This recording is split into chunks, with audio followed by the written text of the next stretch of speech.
When it comes to questions about metacognition, a term attributed to John Flavel, one thing we need to accept is that it's a fairly new area of research in cognitive science. What is metacognition exactly? The easiest way to appreciate it is to think about cognition first, the natural and instinctive way that we all learn from birth onwards. But Flavel realized that just picking up information wasn't enough if you want to improve your ability to learn more effectively. He suggested that we need to go beyond, which is the meaning of the Greek word meta. So, go beyond what we're learning so that we're able to analyze how we're doing it. Why? So we can change our minds, change direction if what we're doing isn't bringing the results we want, if the solutions to our problem aren't satisfactory yet.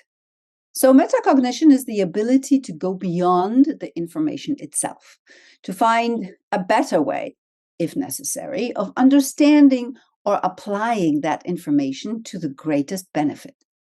This allows students to take ownership of their own learning and use metacognition in a more conscious way to achieve results. Again, why? Because students who analyze their own thought processes and make any required adjustments, they are better able to take responsibility for their own progress. We often think that as university students are mature adults, they already know how to do this. But if they haven't been taught these skills explicitly, they're still lost in the woods and need our guidance.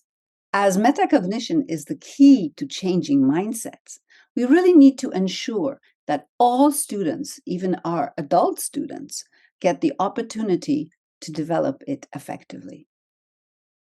So now we come to the question, how do we do that? You can't just apply metacognition per se in the classroom. As educators, we have to create an environment that is conducive to the development of metacognition. So we need to be modeling a metacognitive approach to learning. We need to allow time and space for students to practice thinking in a more independent way. And problem-based, project-based, student-centered learning does exactly that.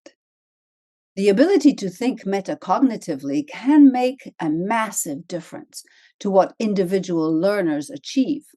But students need to be ready for the formal structures of planning, self-monitoring, and self-evaluating their work. If they haven't done this before, more preparation is needed to help them start thinking in this different way before we expect them to be able to reflect through the self-questioning process. All of these skills are incorporated in the project-based or problem-based learning that is student-centered, with teachers providing guidance as facilitators of learning. I hope this self-access session has refreshed or enhanced your knowledge and understanding and inspired you to embrace the paradigm shift. With the first 4 sessions, you should feel equipped with some strategies to begin this change in your methodology to student-centered learning, and be ready to discover many more as you yourself engage in restructuring the design of your own lessons. Let's move now to more hands-on, experiential learning throughout the next 4 live sessions. Let's go meta.